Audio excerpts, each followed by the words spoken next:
Hey, welcome to Guitar Knobs, the guitars, gear, noise, and nonsense podcast, hosted today by these knobs. Tony Dudzik, Pick Guardian.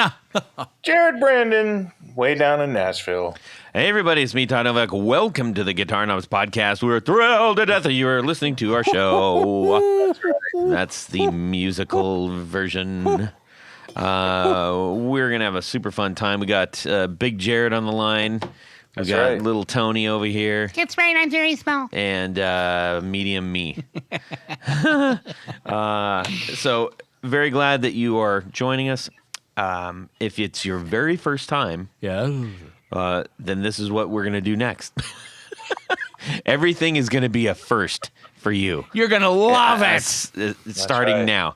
It's a good we've got a great guest on the line. Who are you, guest? Tyler, KC Rines, Boston, Massachusetts. Hey! There we go. We got a lot of Bostonians. We got a faction down there. Yeah. I feel like we need a Teamster, like a union of Bostonian. Look for the union label. Supporters down there and builders, yeah. So, Tyler, it's great having you on. Tyler is one of our Patreon supporters at the Grand Poohbah level. Oh, yes. The cream of the crop, the tip of the top. The top of the heap. Yes, all those things. And he's been supporting us for a long time, and we could not appreciate it more. It's a treat and a privilege to be supported by these people. Yes. So, aside from that support, And he's wicked cool. yes, and he has an amazing guitar Oh, wait. Well, we'll learn more about that later. Had might be the operative term. Yeah, but we're gonna find all about Tyler here coming up in our interview, and looking forward to that. In the meantime, we've got a few things to kick around. I wanted to share something. Often we get notes from people, and hey, listen, if you're thinking about writing us, if you just want to share anything, honestly, just send it in over at Instagram. That's probably the best way to do it, or you can email me. So this is from Karsten Timothy Carroll, and he says, How's that? Karsten? Karsten. It's like Karsten. Yes, Karsten. just like I said. Okay, very Karsten. nice. Nicely said. Karsten Timothy Carroll. He says, howdy, my name is Karsten. I've been listening to you guys since before the pandemic.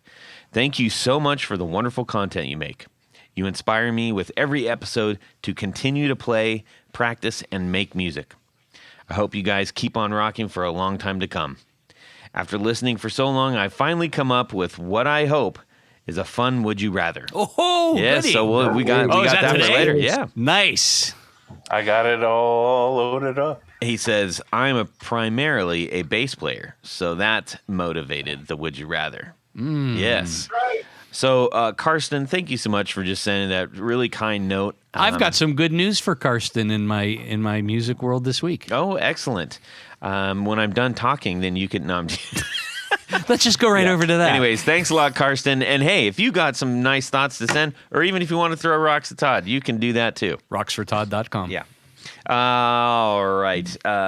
We are going to be approaching the holiday seasons rapidly as we do this, and we're probably going to have a seasonal wrap-up. I think we should. We can have Santa back. Yes.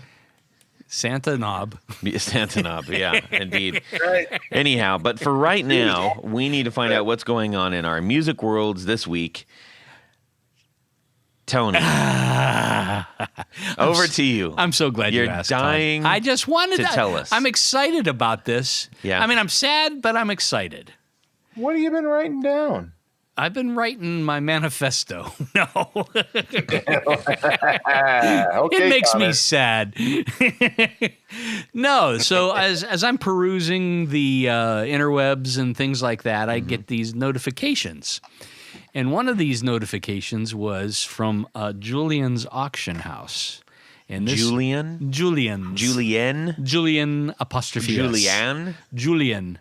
Julien. Okay. Apostrophe S. Yeah, well, you weren't to help me out. I was trying to go. Okay, anyway. Rocksfortodd.com. Yeah. Glittering end. And this weekend, it's going to be ex post facto, but after the fact. You are a wise one. Yes, I am. I speak Latin too. The 3-day Dusty Hill from ZZ Top auction. Okay. Yeah, I saw some stuff online from that. Oh my God! Just go over. You can Google it, whatever. Just look at the stuff that's in that catalog. I have a feeling Tyler is a ZZ fan. Big time. Yeah.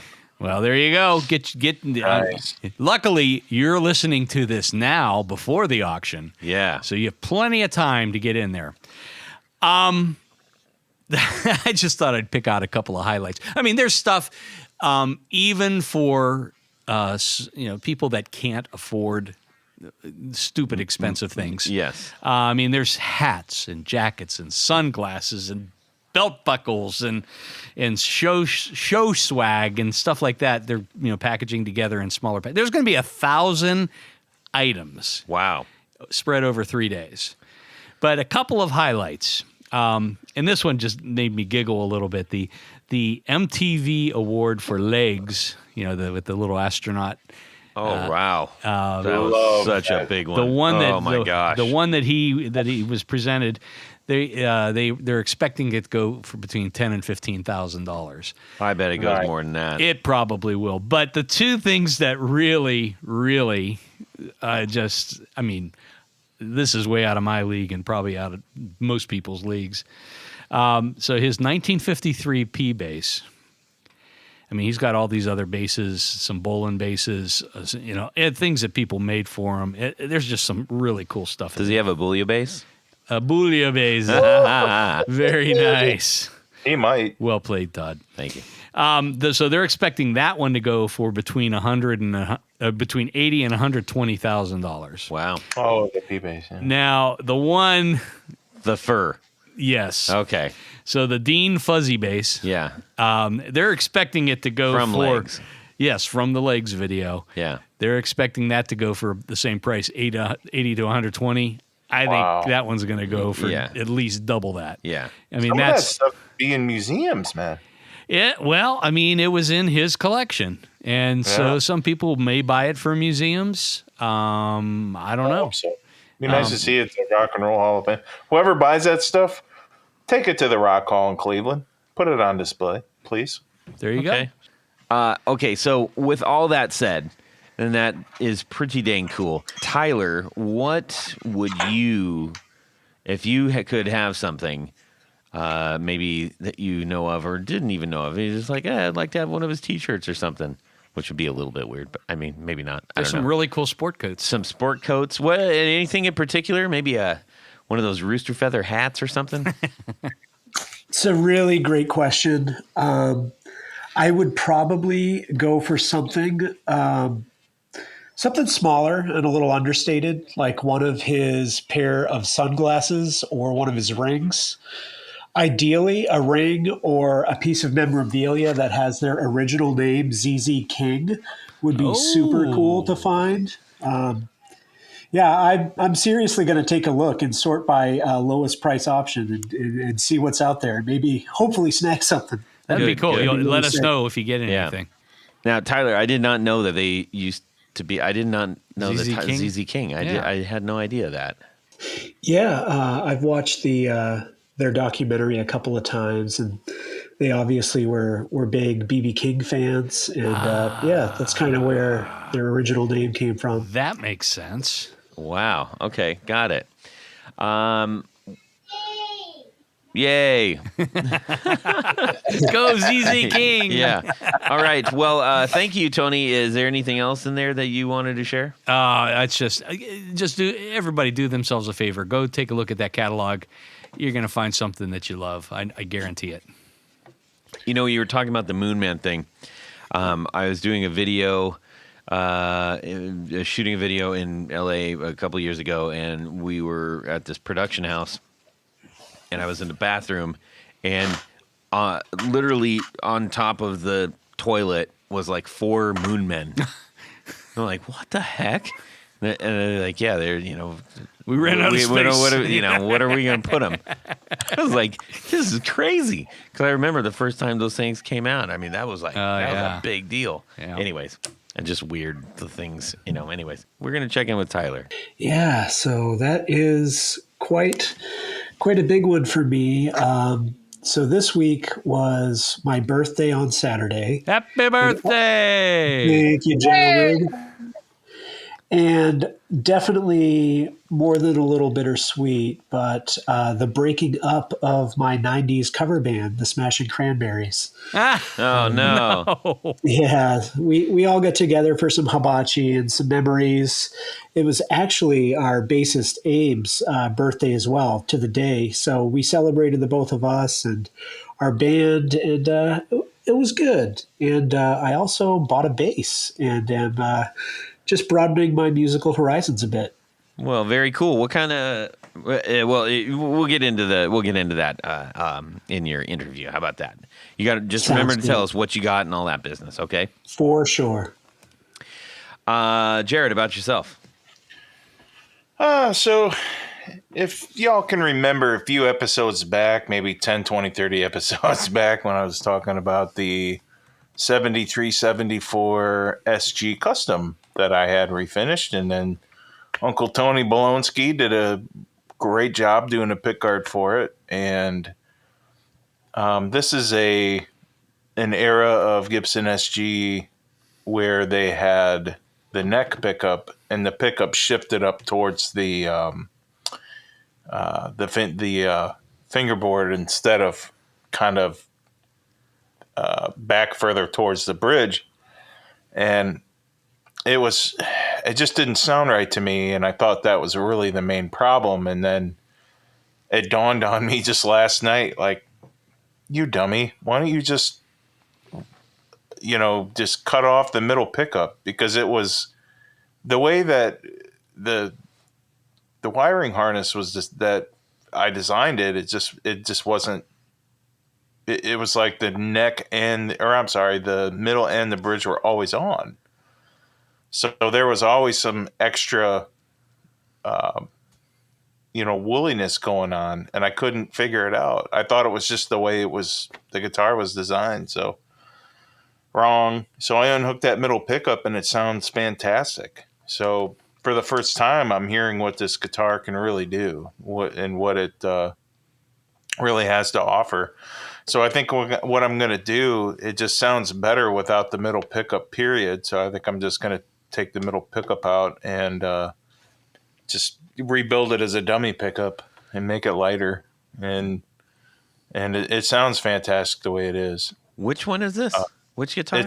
It's the red, the cherry with the white pickguard. Oh, right. And with the gold hardware. Yeah. It sounds fantastic. Also, since it's the holidays right now, my little brother got me this bottle of bourbon, and I think it's bourbon whiskey, one of the two. It's called Knob Creek, and it's smoked maple, and he got it for me like 2 years ago for Christmas. Mm-hmm. And I just opened it the other day, and it's the best that I've ever had. It is so good. I wish I would have opened it a lot sooner. I bet it's not as good as that Cleveland stuff. Oh my God. Is that bottle still in the thing there? Yeah, it is. That was awful. That bottle's for suckers.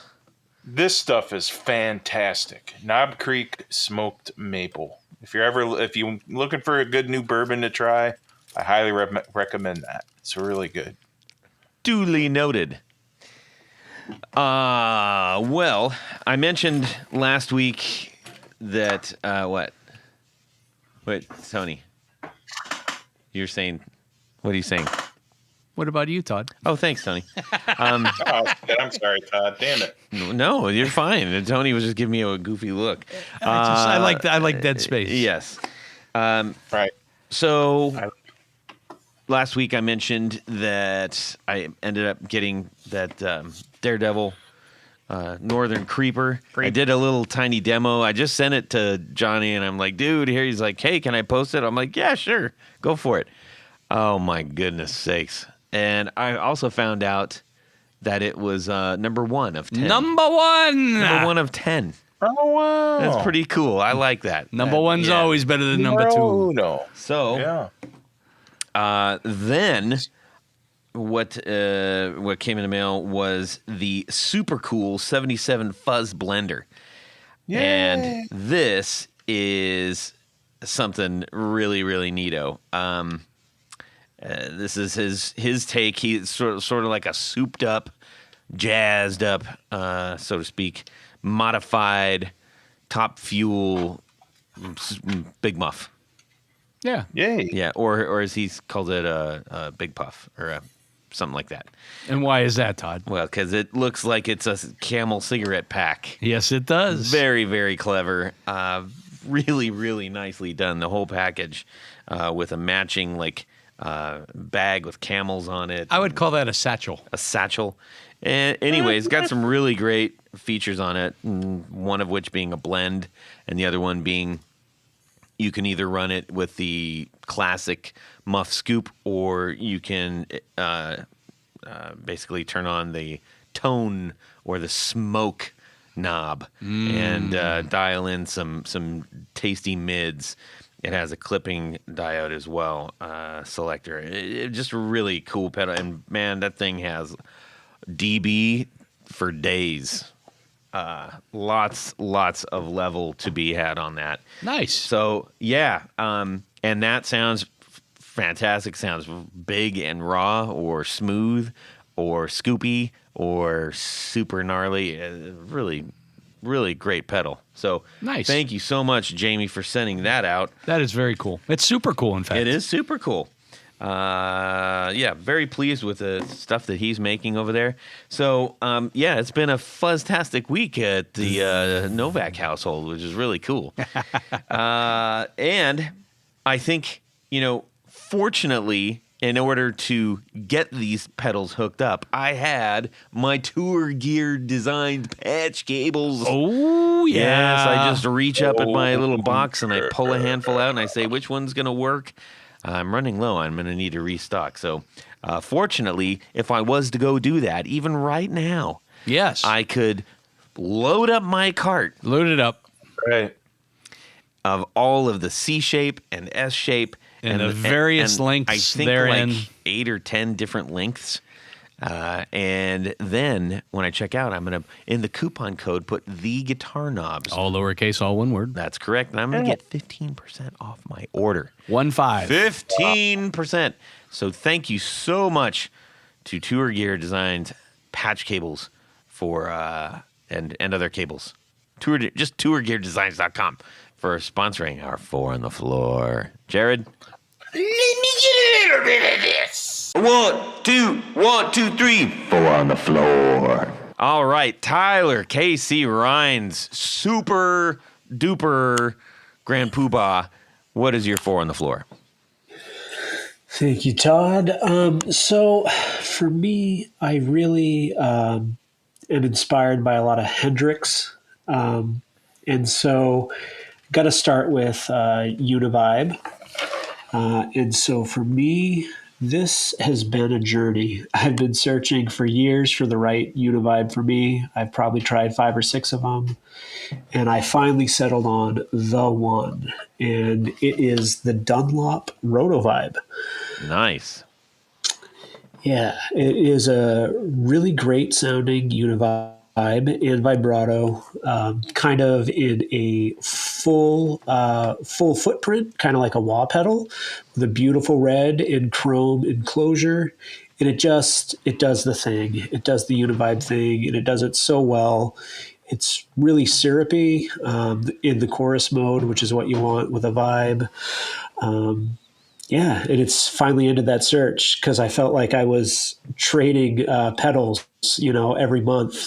So I'm actually relieved that the journey's over, and I found a really good Univibe for me. Fantastic. How many? What other ones were you checking out? So I have owned the Electro Harmonics one before. I had tried a Boss version, sort of their bigger enclosure multi-modulation pedal, and that actually got pretty close for a digital one. And I also had the treatle version of, I'm blanking on the name, out of California. He makes the OCD. Oh, full tone.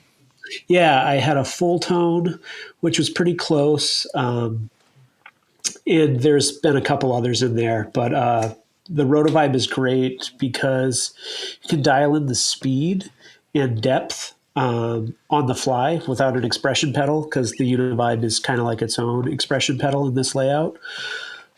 So you just use your toe for the depth. It's kind of like on a roller, Yeah. and then move the whole pedal for the speed. And so, yeah, that works really well for me and my purposes. Awesome. Tony, you have a vibe that you like. Yeah, it's the Dunlop Rotovibe. What's up with that? I just like the way it sounds. I mean, and I like the packaging too. I mean, it's a comfortable pedal to play. Yeah. I mean, sometimes the Univibes are a little, I don't know. They're a little. It's always awkward. about the package with you. It's always about the package. Yeah. But no, I mean, I think you can get some really cool sounds. I mean, you can get everything from a nice swishy kind of almost almost a phasing kind of thing. Yeah.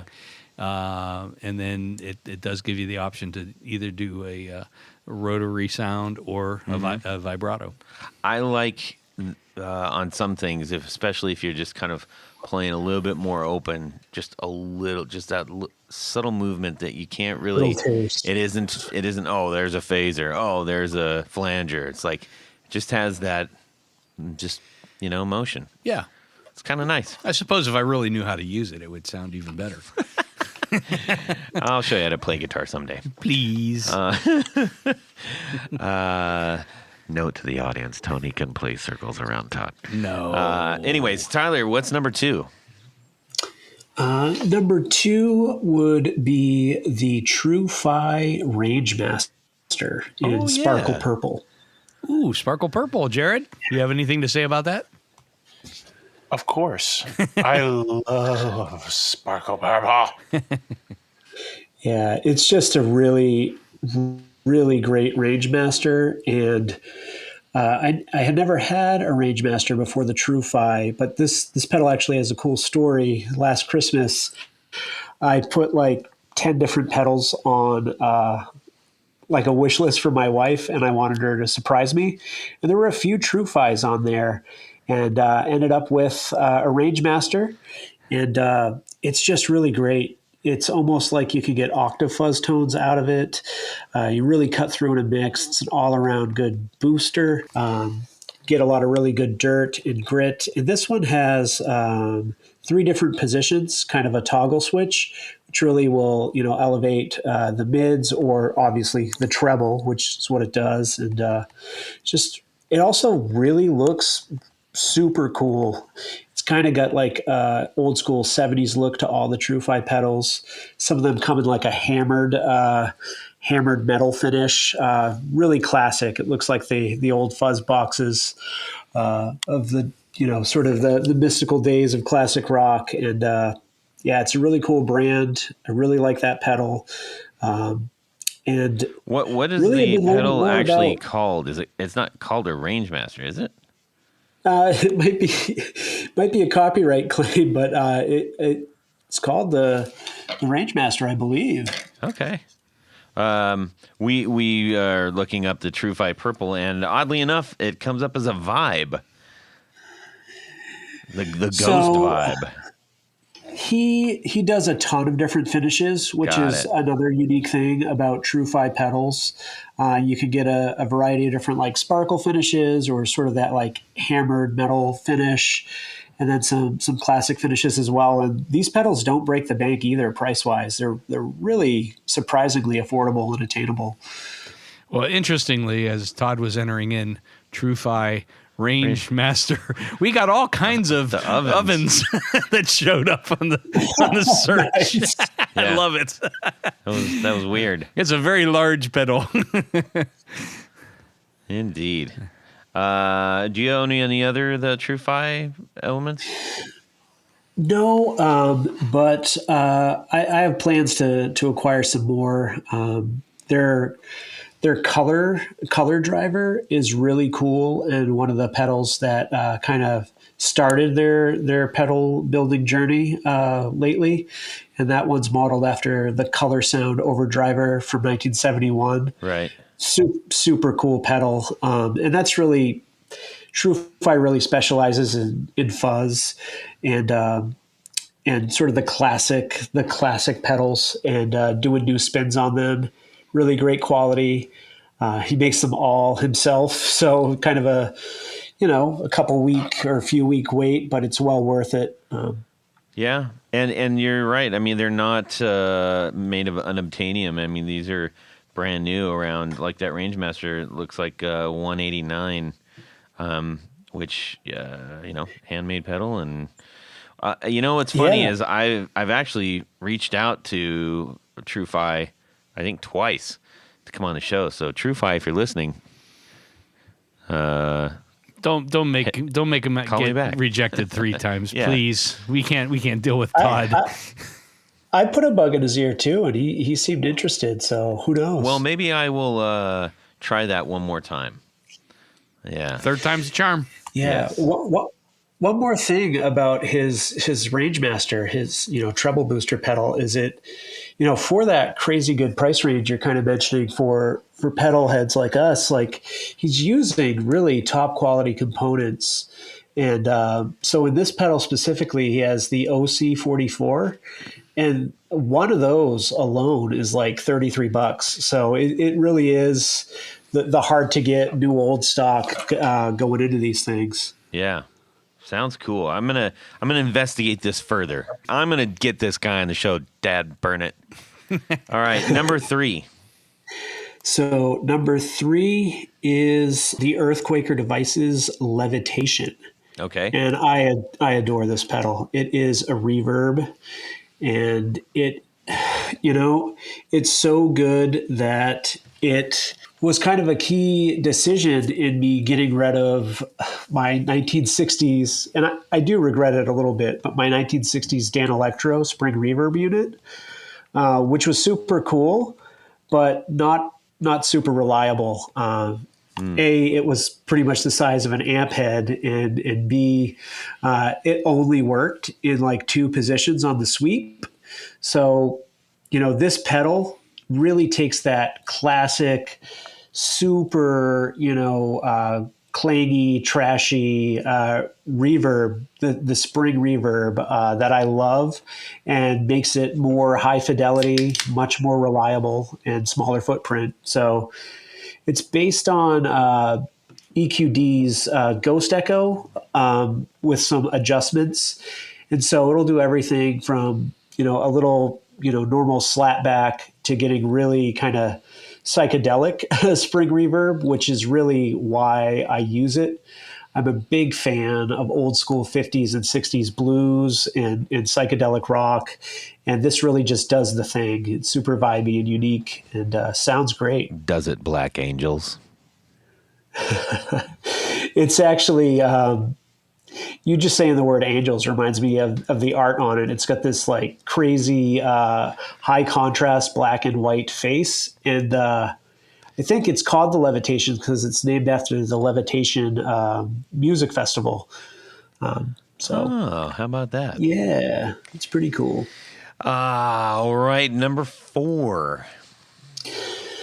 Number 4 is a recent pedal that came my way and dethroned a pedal, which was the Oh. original plan. But the Fuzzlands, Oh that is number yeah. 4 by Wonderful Audio Technology. What? What? Yes. It's oh man, How it did you get is. that pedal? I I was gifted that pedal by the wonderful folks I'm speaking to, all of you, and also the gratitude and just really charitable spirit of Ralph Gottschalk. Indeed. So We didn't have so it. We grateful just for it. moved it. We just announced the name. But Yep. Ralphie supplied that to our patrons on Patreon. So, yeah, hint, hint, nudge, nudge, say no more. Okay, go ahead, Tyler. Yeah, so I mean, there's not much to say other than I love this pedal and I'm still figuring it out. And that journey of exploration with it has been great because I've tried it a million different ways. This was a recent episode, I think 2 or 3 ago. So Yeah. if you're a regular listener, you know they do everything in a unique way. They got a volume knob and a fuzz knob, and then these 3 cool little tactile toggle switches called Roots, Earth, and Nature.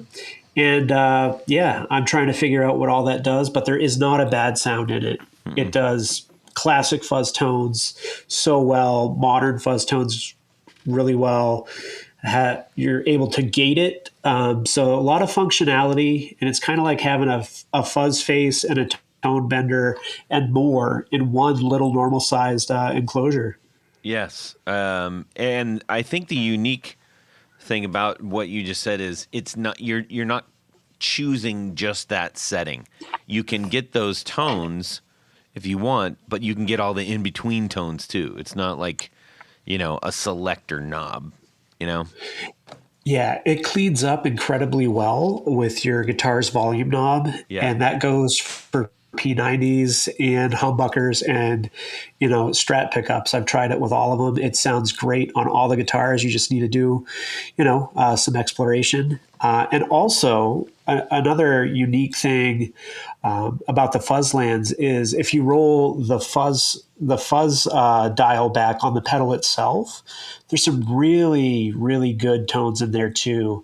And in my experience of being kind of a fuzzaholic and trying a lot of things, that's not the case. Most of them only sound good dimed or in 1 or 2 sweet spots. Yeah. So having the full sweep on the Fuzzlands is just gnarly and so inspirational. Yeah.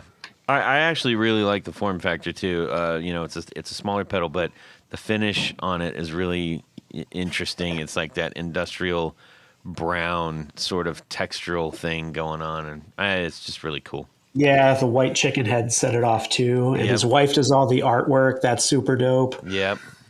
Indeed, indeed. Well, thank you so much, Tyler, for sharing your 4 on the floor. Of course. Very cool to find out what people out there are playing. We love doing this. So, without further ado, yes, to you and you and you, we are going to learn a bit about our friend Tyler here. Now, Tyler is not necessarily, he's not a typical builder that we would like, that we usually have on the show or touring the world, playing guitar for some amazing band or something like that. He's a guy like us.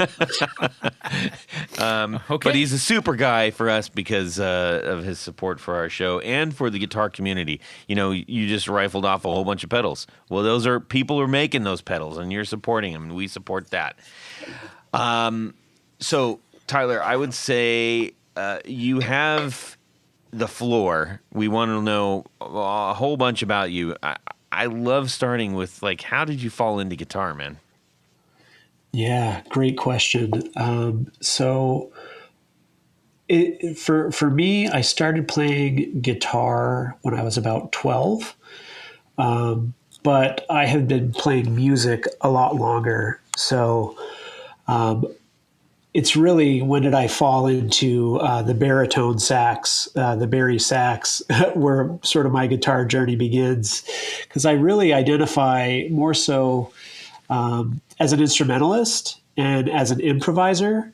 And Guitar has been my vehicle for 18 or 19 years, but I've been playing sax and involved with a number of different things.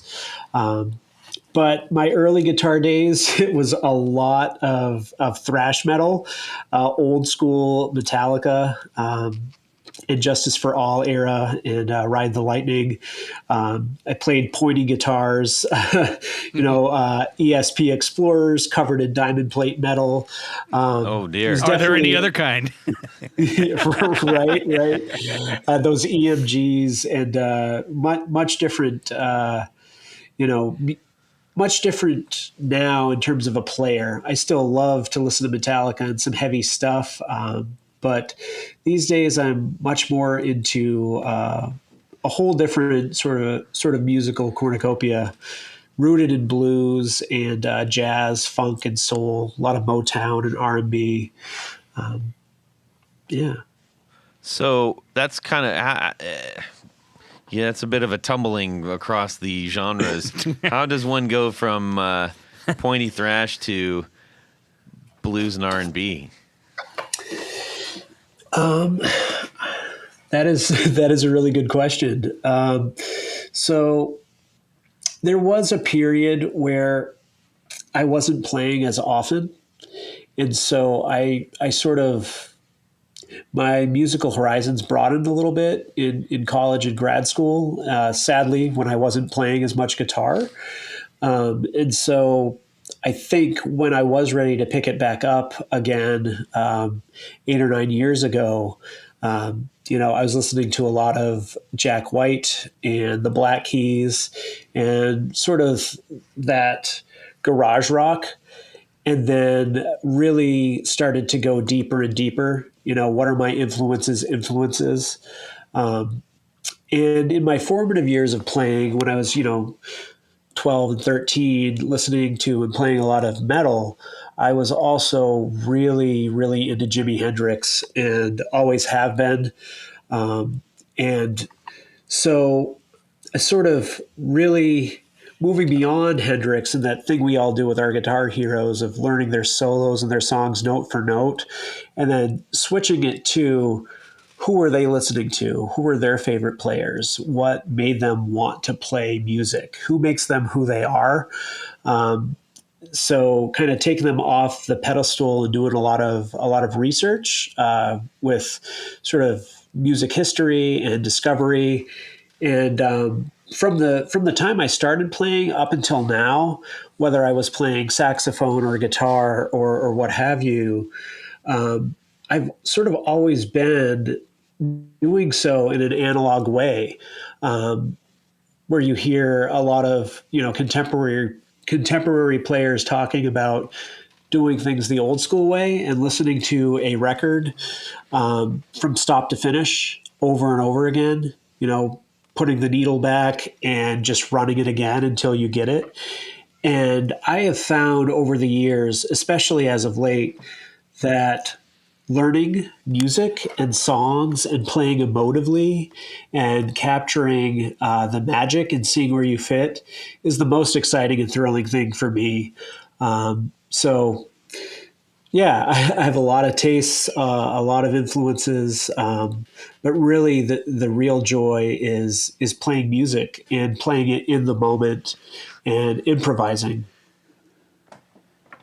I can get behind that. Okay, well, the burning question, I'm sure you've been asked a million times. What is the KC in your name stand for?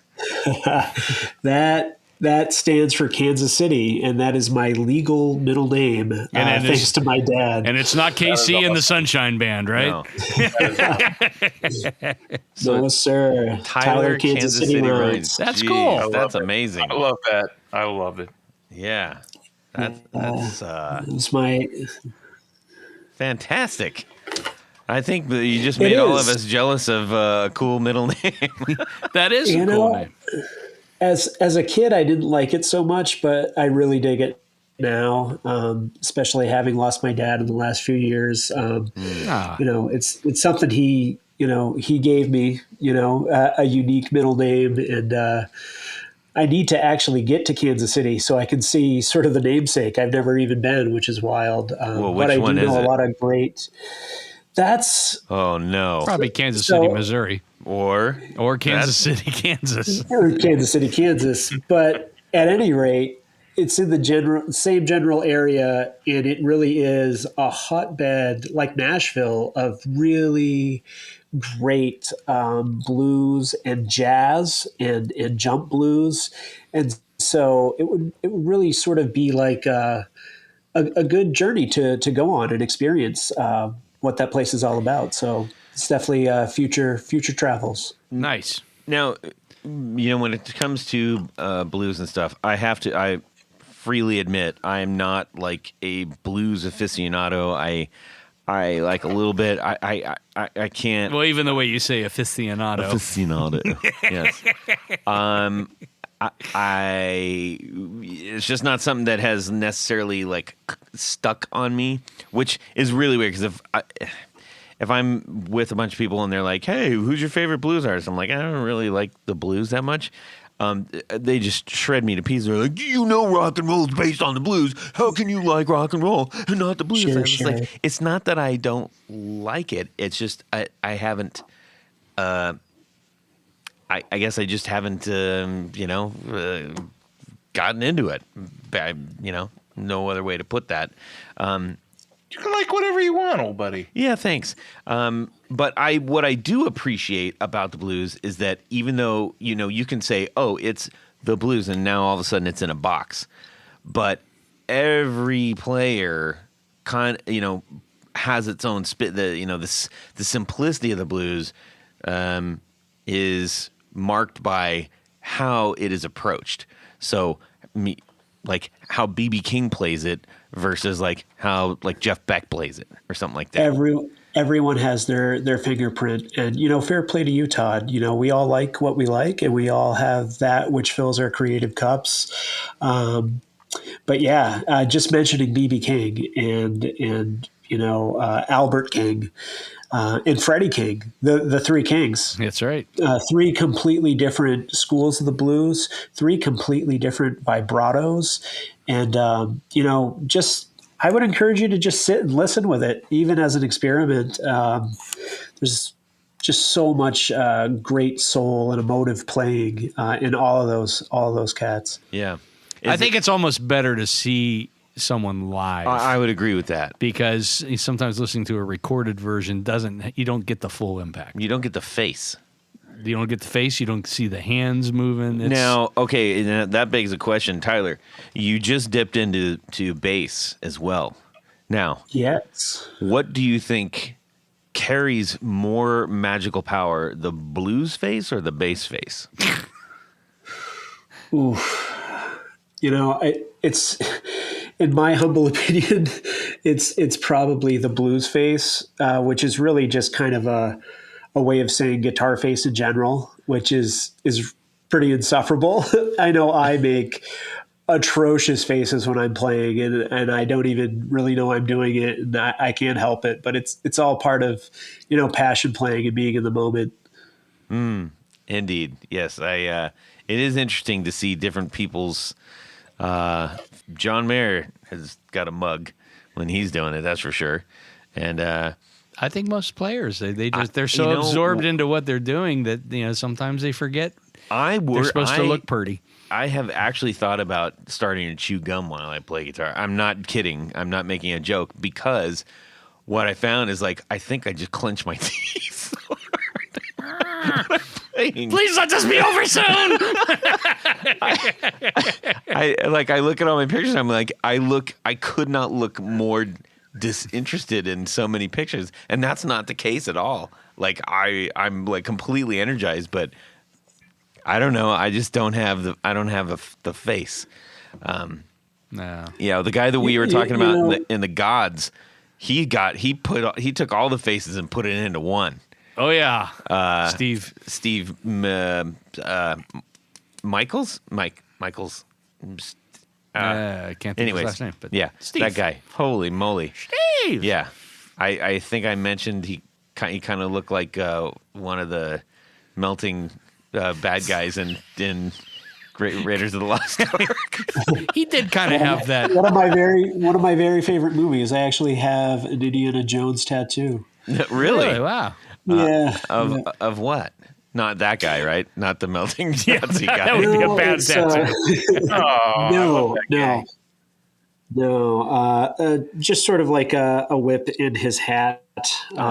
It was actually a movie I used to watch a lot with my grandmother. As weird as that may sound, we watched the Indiana Jones trilogy a lot. Growing up, I've probably seen each movie 50 plus times. Wow. Nice. Yeah. So was the whip in the hat hers or was it Indy's?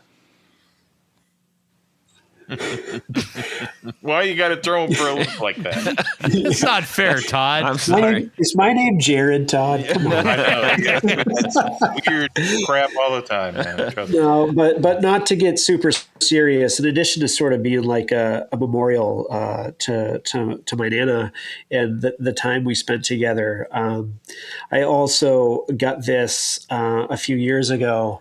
After Charlottesville, because my wife and I were in Charlottesville when all of that went down, and it was a crazy day. I never thought I would see actual, Nazis in my lifetime, but I was glad to be there, counter demonstrating, for our values of social justice and equality. So kind of a double meaning tattoo. That's awesome. I like that. I have a grandma tattoo too. Tattoo too? Yes. I gotta get me a grandma Yeah, tattoo. it's, Man, I want to be cool. It is. It's on the inside of my arm. It looks like exactly like a jean jacket. Behind my bicep. Yeah, I tattooed a jean jacket on me. And she was, since we're sharing sentimentalities, which I really appreciate that about you. And I kind of knew that going in based on like a lot of the guitar stuff you share. Sure. Is that so? When she was a kid. She was growing up in the 20s in Wyoming. Oh, boy. Oh, wow. Rough area. You just think about that, right? So her dad owned a hotel there, and it was just him and her. And when a lot of hard things happened, and she before she passed, she gave me a key that she kept from the hotel. Oh, wow. And she said, "I think you're the only one that can appreciate this." And she gave it to me, and so I immediately like rushed off and got that tattooed. And then she kind of had nicknames for all of her grandkids and stuff, and mine was Deerheart. So it says Deerheart under it. Yeah. I thought it would be Very keyboard. nice. Yeah. So, anyways, I feel you on that. Well, that's nice. Yes. So, let's see. Well, on to more important things, yes. if there could be more important than... Well, different. Enough with a grandmother tattoo podcast. I gotta get one too. Yeah. Dang. So, yes, you bought a bass, but the one thing that I really want to know about is this... Well, wait, what kind of bass? Oh, that's right. We were supposed to... Tell us about the bass, man. Bass. Yeah. So it is an Epiphone Newport. Yes. Short scale, 30-inch. And I have always wanted a Pelham Blue guitar. And this is called Pacific Blue, but it's right there in that sweet spot. It's a Pelham Blue bass, and it is sick, and it is accessible for a convert like me. I'm really going to play it to become a better guitar player, but it's got great setup, right straight from the store. Sounds phenomenal, really simple, volume tone, a cool bridge. It's got a mini humbucker and a big bass humbucker in the neck. Definitely a lot to figure out as I'm on this new bass horizon. Yeah, Nice. I love the full metal enclosure on that pickup. I think that's really cool. I like big hardware, and I cannot lie.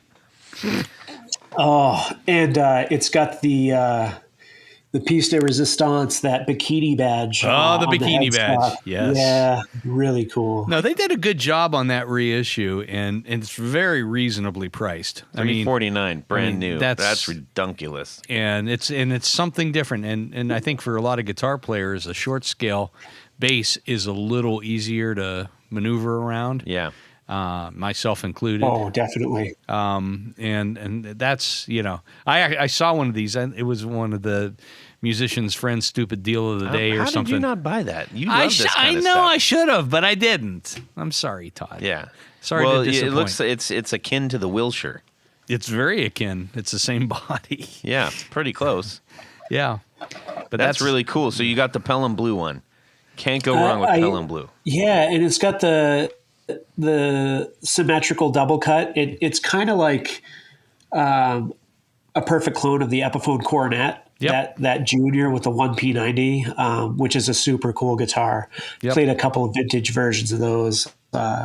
Wasn't able to add them to the collection, but really cool. So Yeah. it's kind of the bass version of one of my favorite guitars. Nice. Now, what are you playing that through? So I'm open to suggestions. I still need a bass amp. Do you need a bass amp, or do you need I something to just play bought it. bass at home, like through headphones and stuff? Either or. And honestly, at this stage, I'm actually fine, as sacrilege as it may sound, not having anything, because I think really playing it acoustically, along with some tracks, some records, and some YouTube, KEXP concerts of bands I really dig, like Krungbin and the JD Simo Trio, stuff like that really, fuels my creativity and sparks interest, will be good. So keeping that at a reasonable volume, and then keeping the bass close, and really just trying to learn the old school way, is more than enough for me, for a second interest, because I think I'm always kind of going to be a guitar guy first. Yeah. Well, there's, luckily there are a lot of really good practice amplifiers too that won't break the budget. Almost every major manufacturer makes one, and they all usually have, recording outs and or even I think some of them probably have USB outs, so you can go through your computer and do it that way too. But or headphone jacks. I mean, those are like perfect. a Sans amp or something, like just going out to like a USB device. You could do that. Yeah. Plenty of options out there for sure. All right, enough bass talk. You talked about your collection, adding to your collection. Enough about the bass talk. Yes. The one I want to dig into, It has to do with his collection. well, his X collection. Yes. That is. I still got a few, boys. Well, that's good. That's good. But I want to talk about this 1957 Les Paul Jr. that you recently posted that took away a good chunk of your collection. Tell us. Oh, so that, oh man, the story's not as cool because I didn't do it. What? Yeah, I said I was contemplating it, and I thought about it strongly, but when I went back, it was already sold. You got to jump on those things. Yeah. Isn't that year and a mental? half You have ago- to jump on a guitar that like is as much as a down payment on a house. Well, I don't want to push my luck, Todd, because my wife is a wonderful, patient, a fantastic human being. And a year and a half ago, and she's listening right now. no, I mean it from the bottom of my heart. A year and a half ago, I dropped 1957 Gibson Les Paul Jr. money on a car, on my 1965 Galaxy 500, kind of like a Chevy Nova on steroids, but it doesn't have doorposts. It's a really, really great cruiser.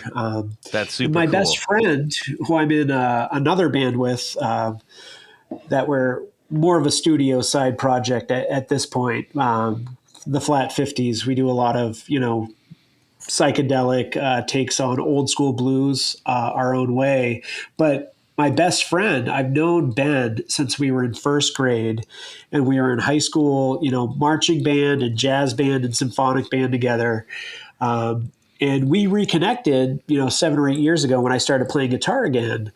And he drives a 1953 Ford F-100 pickup truck with white walls. Ooh. And so we hang and jam a lot, mostly old school blues, soul, but kindred spirits and old souls. So already I got the dream car, so I can't have the dream guitar quite yet. Right. We'll be patient.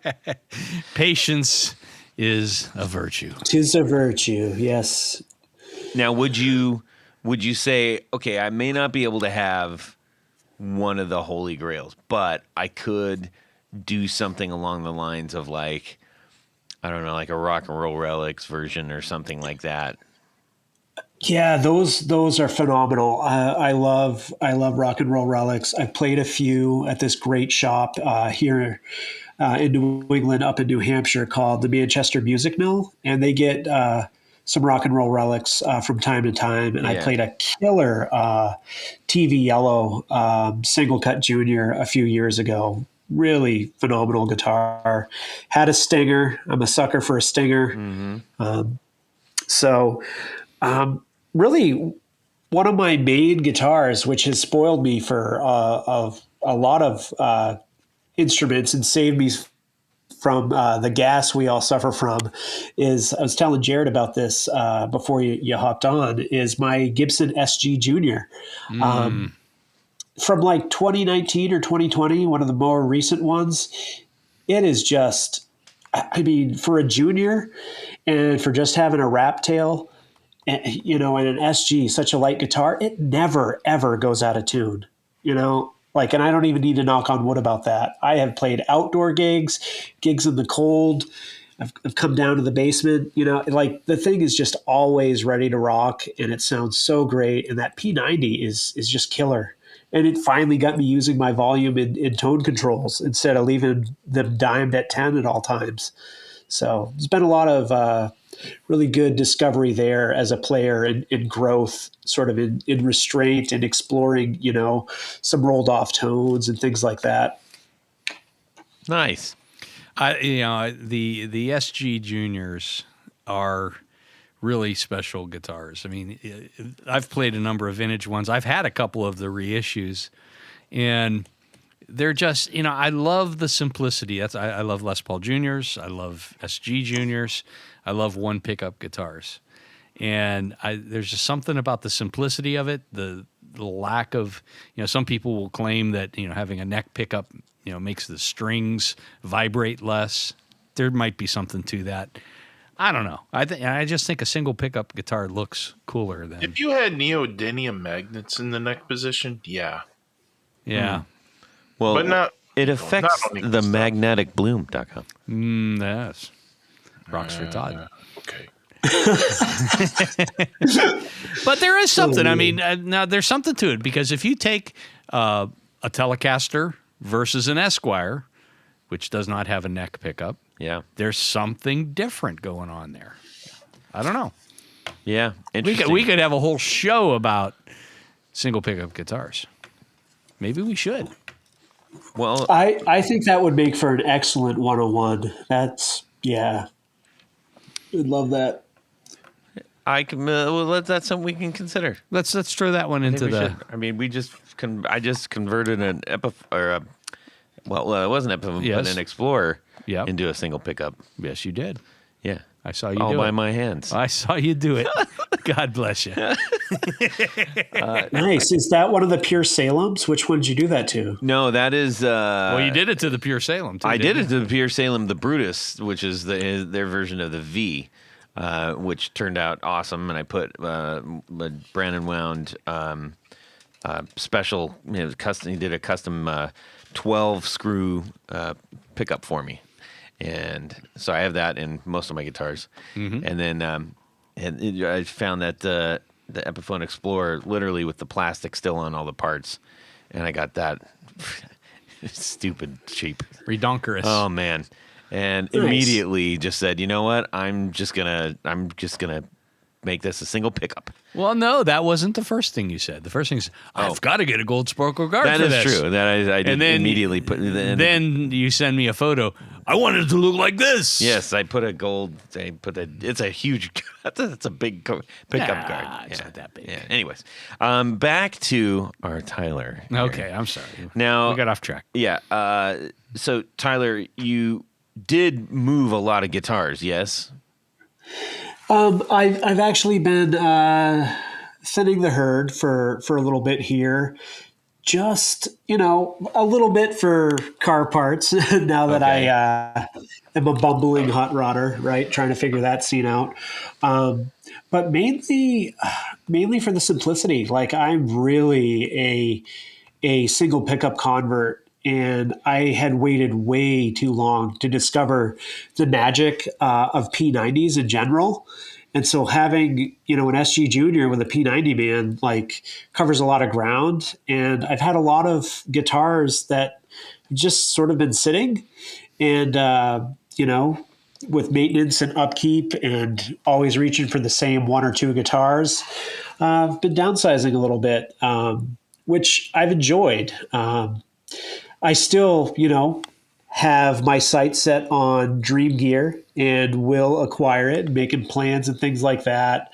But really getting rid of filler gear is something that has been going on with my pedal board and my guitar collection. And so, that's where the acquisition of the bass came in. Like I want to grow as a musician and as an improviser and as a bandmate. And so picking up the bass will help me with rhythm and timing and keeping a good foundation going. And it's weird, but a cool journey to watch sort of my musical priorities and gear priorities kind of change in real time. So thrilled to add the bass. Really digging playing on juniors. And yeah, Rock and Roll Relics is super inspiring. That might be a future acquisition. Well, I mean, Maybe even a the vintage junior of some kind. even the redo the newer Gibson juniors are, it's like I'd love to get my hands on one of those. For Be sure. fantastic. Now you're going to do the burst, or are you going to do the black one? If I were to get a new a new junior of some kind, Yes. I would probably go TV yellow with a 5-ply black guard, or something wild like a sparkle finish, or maybe like a sparkle sunburst or a sparkle sienna burst would be really cool. That would be cool. Yeah, I like the way you're thinking about that. Now, one of the guitars that you got, the whole reason that I even got wind of this is because you put up a guitar that you've posted many times, which is your V that had your KC on it and all that stuff. And I was like, what? Yeah, so that was actually a perfect segue to what's been going on in my broader music world, in Ben's music world, who I told you about. Yeah. My best friend and one of my bandmates in one of my bands. So the white Flying V I posted was really, I have been modding guitars off and on, learning a lot as I go, failing up, developing future strengths, as I like to say, and starting to get into a bit of a rhythm. And this was a guitar I was really excited about when I was building it, and it sounds great. But I actually have my sights set on a Flying V made by a local builder here in Massachusetts called Carlino Guitars. So I'm thinking about having him make me a Flying V Junior Carina, and so needed some investment. So that's why this one's going. But it was a labor of love in building it. I put in Seymour Duncan Pearly Gates. So we talked at the top of the hour, right, about my love of all things ZZ Top, especially the first 4 albums. Those pickups sound great. Tony did an amazing aged Pearloid pickguard and humbucker rings for her. I did my take on a Relic, making it, definitely an acquired taste, but I've been doing that to certain guitars that will take checking in a way, sort of a unique way I learned, and I'm really pleased with the result. And so I put a lot into it, and also making it harder to sell, but a really cool piece for the right guy or gal is I took a badge from a 1965 Galaxy 500 and put that on there. And that to me reminds me a little bit of what Seeger Guitars is doing up in Maine, and their muscle guitars. They're definitely Yeah. have that kind of classic hot rod vibe going, and so that badge I think looks super mean on it, and but that guitar was one of the ones where I feel like I've kind of come into my own in learning a little bit, busting out the soldering iron under the watchful guise of my buddy Jonas, who does a lot of guitar modding and electronics work with guitars and amps. He's kind of becoming a little bit of a local amp builder here up in New England and New Hampshire. So he's taught me a lot about, soldering and doing things the right way, putting in wiring harnesses. So that V has a new wiring harness, an Emerson, which really works well with the pickups. And I've been modding some other guitars with my friend Ben, kind of as a hobby, but it's sort of turned into something we're really excited about doing more of, and going to start building some of our own from scratch here. We'll see where it goes, but it's Nice. really a cool side project. Jumping in with both feet. That's cool, man. You got a lot of passions to follow, which is a good thing to have in life. Absolutely, and I'm surrounded by a lot of really, really good friends and really good people in the industry that are doing cool things, locally and regionally and across the board. So it's really cool. This is an amazing community to be a part of. Really accessible, really inspiring and empowering folks. It's great to talk with you all, to chat with Ralph, to talk with TrueFi, and just reach out to some of these builders and talk shop. And it is amazing how many. I mean, if you're really interested in purchasing something, or not even if you just need some information on things, most of these boutique and small builders, if you pick up a phone or shoot an email, you're going to get an answer because they love this stuff as much as you do, probably. All right, Tyler. Well, as we always say, whenever we have the Poohbahs on, the floor is yours now, and anything you have to add or share? Yeah, I would like to kind of talk a little bit about some of the other guitars I've been working on with my buddy Ben, and just kind of some of those projects. Sure. Yeah. So we recently finished with a really unique kind of oddball Gibson.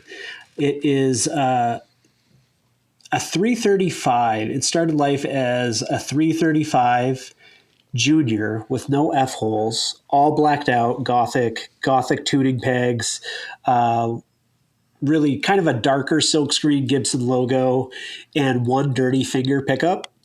And we had the idea to make that into sort of a Keith Richards inspired guitar, a Keith guitar. So we added a 1960s Bigsby B5 from an old Harmony Rocket and put on some gold hardware.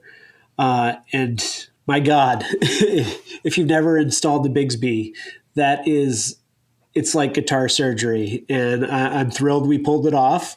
Works great. It sounds killer. You put in some old school tulip style gold Grover tuners, and the thing just sings. And I really dig the aesthetic it has on it now. Very cool. Yeah. That's kind of a trippy thing, because when you get those gothic ones that are completely blacked out, you really have to do an awful lot to get them unblacked out. Yeah, there was a lot of hardware that went on it, and kind of the right balance. We swapped some components a little bit here and there for the aesthetics, but we kind of obsess over little details like what type of pickup rig will look right, or even down to doing like 4 different versions of knobs until we got sort of the right recipe of what we were thinking and envisioning. Similar to that, we took a 50s tribute Les Paul Gold Top, kind of a cooler, somewhat rarer model from the middle 2000s, where it was kind of like a matte gold finish with no binding on the neck or body, but it had the trapezoid moto inlays, which was kind of cool. And then put vintage style tuners on it and just some cream covers. Again, added a new wiring harness, just a little bit of extra love to it, and sort of really took it to a different look and different feel. And that guitar has kind of been in our mutual collection for a number of years, but it was cool to give it a facelift and sort of learn along the way, bust out the soldering iron, bust out the tools. Nice. Sounds fun. Yeah. Little projects, little customizations. It keeps the fire a burning. And the economy moving. And the economy moving. Yes. Yeah. Well, really cool, man. I really appreciate you sharing all that stuff. And you have the spirit of somebody who has a lot of love and care and passion for the things that you're doing, and we celebrate that. So Well, thanks, guys. absolutely. And we really appreciate your sponsorship of the podcast. And I mean, it's so important to us to have folks like you help us along 100%. the way. And Yep. and I think we all share the common love of guitars and gear. And I imagine anybody that that we talk to or is a sponsor has the same issues that we all do. And those that aren't or can't or Yeah. don't want to as well. Yeah, but we really appreciate the things that you do for us. Indeed. That goes right back at you guys. You're a source of inspiration and joy, creativity, knowledge in dark times. You've helped a lot of people. You've kept us motivated and inspired to be our authentic selves, and it's deeply appreciated, and not just by me, but by everyone. So thank you for being here. Cool. Thanks, Tyler. That is humbling. Thank you.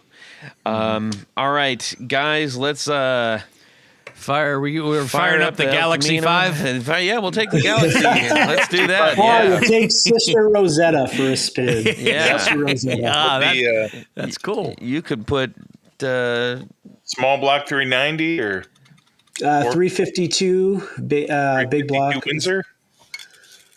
Windsor or Cleveland. I need to look into that. My dad was the mechanic, and I lost him, so I'm fledgling, but keeping the spirit alive best I Rabbit can. hole alert! Sorry about that. We're gonna take the old Galaxy 500 down to Nashville to my house. We're gonna play a little game of Would You Rather?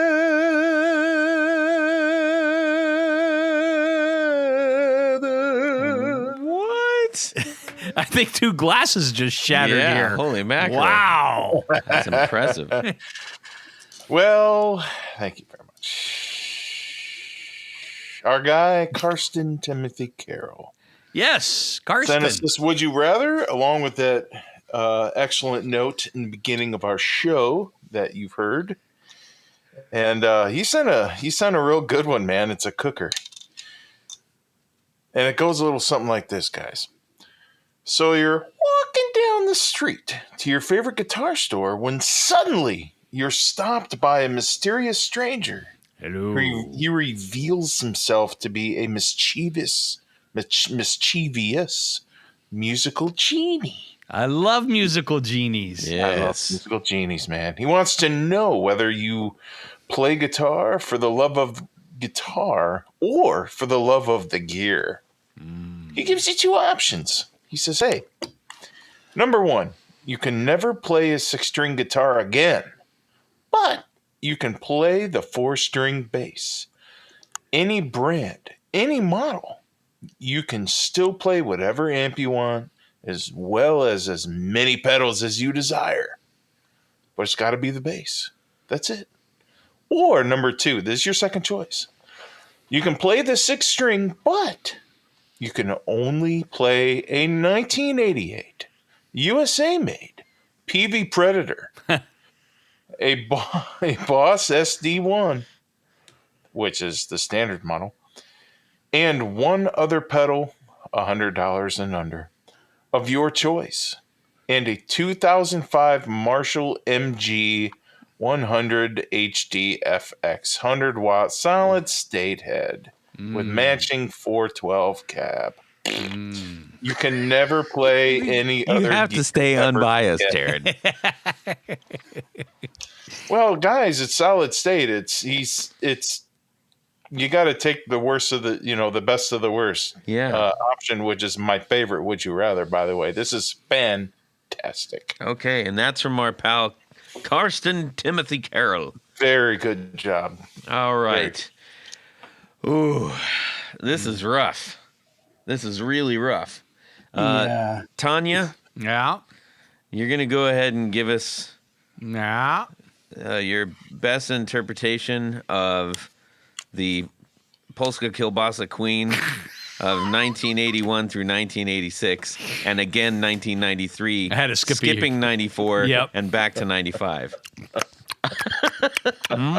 That's a nice kielbasa. Yes. What are you doing?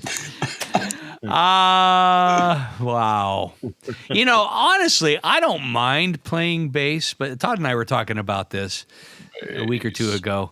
And the only thing I can't do is sing and play bass at the same time. I don't know what it is. I've got like this mental block. But I guess it really doesn't matter. I PV Predator. That's funny. Predator.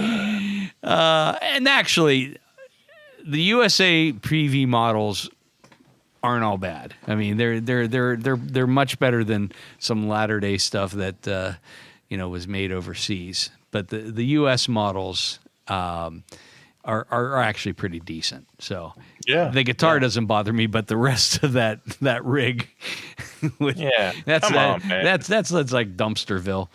So I think what I'm going to do is give up the 6-string and play a basso profondo.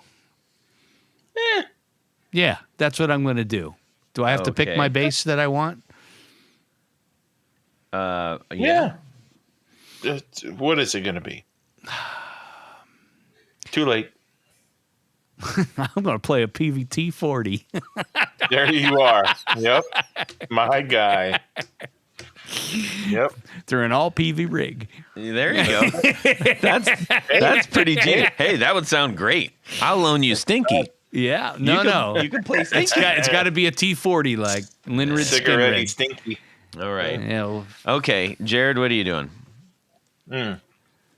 Sorry, sip of bourbon here. what kind of bourbon is it? It's Knob Creek Smoked Maple. I tell you what, this is a really, really good one. It's about got me stumped because I could be totally satisfied doing either of these. I'm going to team up with good old Uncle Tony Bolonsky here. I'm going to go bass, man. We're gonna have an all Oh, bass bass. band, just like That's right. just I'm like gonna have an Spinal all- Tap. I love Gibson and they're my dream job, but I'm going to have an all Fender bass rig. No. They make the best basses in the world. One of them. Wow. One of the best basses in the world. I mean, Yeah. Gibson makes some pretty nice basses. They do. They're awesome bass makers. But, Fender, come on. You can't beat a Jazz or a Precision, right? Well, those I mean, are they're just, that is the yeah. the I mean, I rock love and- my EBOs too. My EBs-O. and Oh, the those EB3. are super cool. Like the Yeah, SG bases. I love those. Yep. Yep. I've owned them, and I love those. Are probably my favorite bases of all time, the EBs. But For this, would you rather? I'm going to go Fender. Give me a Fender Precision bass and a Fender Bassman. No Wow. effects. All No right. effects. No effects Just- needed. Just straight through. Okay. Tyler, how about yourself? Yeah, this is a very interesting question in general. Great, would you rather? But super interesting and serendipitous for me, who just switched over to learning bass. You know, I think in the spirit of that, I'm going to go with the bass. For a number of reasons. It's not necessarily the access to whatever bass I want, although it would probably be a Rick or one of the EB3s, because I know you're wondering. Yes. But it's really, it's about the music for me and being able to kind of just really get into it and, not to be cheesy, but I'm going to borrow sort of from Hendrix, don't use your brain to play, let your fingers, let your feelings guide your fingers, right? Like it's about the exploration. It's about just making the notes, playing emotively, and you can do that on anything. And so, yeah, I'd go with the bass. What are you doing, Uncle Todd? Oh my gosh, I Come on. am really stymied Guitar? right now. You're doing the PV. I have a couple of basses at home, and I really like playing them. Even Stinky? Yeah, Stinky included. But I think I would have to go with the and you know what? Hey, I still like the the 80s PV stuff is. Yeah, it's good stuff. That's getting into the later 80s, so I was a little head scratchy. But the early 80s stuff and the late 70s stuff is just super cool. But obviously, it's not ideal because that's why we have this conundrum in front of us, and 3 out of the 4 guitar players going, I'm out. I'm playing bass. Yeah. We'll get more gigs. Yeah. I'm gonna go with the guitar on that one. Ah, Hey. Yeah. Well, there you and go. this is extra surprising because that model is basically a Stratocaster. Yeah. So that's you're asking an awful lot of me, Karsten. Yeah, you're going to get the one with the Kaler. Jeez. Yeah. But I'll get a black one and put a gold sparkle pickguard on it. Of course. There you go. Anyhow, very clever and thoughtful would you rather there. So if you have a would you rather out Yes. there in listening land and you want us to share it, we would love to do that. You can send it to us and we'll read it. I promise. Stump the Stumpers. Yes. All right. We need to thank a few people, Tony. That's right, Todd, because at this point of the show, there's a very special group of people that we love right. to thank. Why do we love to thank them? Because they make this show possible. What do we call them? We call them our executive producers.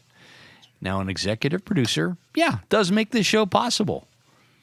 If you would like to become one of these very nice individuals, very simple. Go over to patreon.com/the Guitar Knobs. Check out a couple different levels in which you can participate, become a sponsor, a friend, a hero, an all-around nice person to the podcast. Each level comes with some very nice thank you gifts and opportunities to win some very special giveaways. Oh, we've got giveaways. We've got more giveaways coming. And we've had some in the past. But as an executive producer, there's one thing more. Uncle Jared, what would that be? Well, you get to have your name read on the thing. Your name read on the thing. And that's what I'm going to do right now. So special thanks to these executive producers. Vader and Pedals, John Halverson, Rick Calhoun, Trevor Gunberg, Elad Mizrahi, Mike D, Richard Kendall, James White, Motander Guitars, Anthony Jamalero, Bill Gola Guitars, John Esterly, Anthony Lathrop, Stefan Lamb, Michael Senchuk, Ken Sayers, Doug Christ, Darren Gregory, Tom Barazin, Rusty Sneeden, Ralph Gottschalk from Wonderful Audio Technology. What? Don Kloss, Gregory Randall, Brett Hogarth, Eric Hemmer, Stuart George, Michael Furman, James Bell, James Romer, Cameron Pampas, David Tyndall, Trevor Ellenberg, and Christopher Logan. I love it. But wait, Todd, there's more. No. More, you say? Yes, we have another special group of executive producers. We call them our Grand they? Poohbahs. Yes. These fine folks get a fez to wear upon their head. Yes. Currently living in the penthouse above the Denny's off Interstate 315. Ooh. Yes. I didn't know there was a penthouse there. Yeah. Neither did they. Aren't they in for a surprise? So special thanks to these Grand Poohbahs. Tommy Manasco, Ricardo Iguereda, David Kaminga, Brandon Wound Pickups, Hex Matos, Michio Murakishi, Bob Crouch, Jack Cadian, Sam Jett, Tyler, KC Rines, Kansas City, all the way. Yes. LSJ Music Company, John Williams, James Pennington, Steve Keys, Cody Foster, Science of Sound, Brian Robison, Jonathan Jerusik, Corey Nigro, Michael Van Zant, Tim Nowak, Jonathan Daly, Martin Cliff, Sean S. Yes. David Poe, Billy Spitfire Unlimited, Congregation Gear Demos, Paul Van Eppinger, Von Eppinger. It's Paul Von Eppinger. Note to self. Von. Scott Sullivan. Great Lakes Guitar Pickups. Matt Hart. Enrico Fernando. Moon Guitars. Oh. And returning to the penthouse suite above the Denny's on Route 315 in beautiful Central Ohio. Yes. Adam Johnson. Hey, welcome back, Adam. Thanks for coming back. What? There's another one. This just in. Ooh. A new member walking into the penthouse suite as we speak, Yes. ordering the big scrambler. Eric Edwards. Yes. Thank Hey, you. welcome. Yes. Welcome aboard. You're in very good company. Yeah. From Here's what the I fed. understand, what makes that big scrambler unique there is that they, just like in Miami, they take 2 Coronas and they tip them upside down and put it right into the omelet. Is there any other way? Yeah. Anyways, thank you one and all for supporting our show, including our returning member and our brand new one. Yes. That is so exciting. Thank you so very much. All right. Tyler KC Rines, thank you for joining us on this episode, your episode tonight. You're very welcome, guys. It was an honor and a privilege and a heck of a lot of fun. Good. Whew, we didn't mess it up. Not too badly. Where can people see the things that you're doing? That's an awful lot of them. Right now, I guess the best place would be my Instagram, Tyler KC Riffs. Little play on words there. And there'll be some time before Bix Guitars gets off the ground, but we're working on it. So Good. just keep your ears and eyes out. I like it. Tony, how about yourself? Head over to pickguardian.com. Check out some of the things that I do. I've got pictures of stuff that I do. I've got all kinds of stuff on there. I like to make custom pickguards for people so that they can have their own special instrument. Why have the same thing everybody else has? Right. You know, Todd has to have gold sparkle. That's cool. That's right. Jared has had some very nice things. Tyler had a very nice V made in perloid with some special trim rings. And And so, I'm going to need some Dalmatian Tort for the bass. well, there you go. I know a guy. So head over to pickguardian.com, check that out. Shoot me an email, let me know what you need, what you're trying to do, and I will take good care of you. Awesome. Jared? Find me on Instagram, jared.allen.brandon. Yay. All right. There you go. How do I follow that? Hey, everybody, you can shoot me an email, Todd at theguitarknobs.com. You can also DM me on Instagram, where you will have the best luck.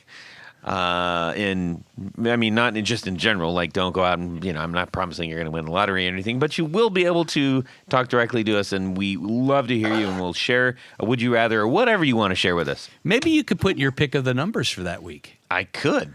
I don't even know how to do that. And somebody might actually win the lottery. But that would be different in every state. I can't possibly do that. Tony, your short-sighted ideas. Anyhow,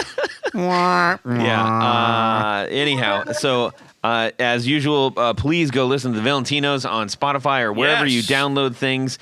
And hey, protect your knobs on your HX Stomp and other things. Go to flinteffects.com and get yourself. Hey, that's a great stocking stuffer. Oh my gosh, I just thought of this. Yeah. It's $10.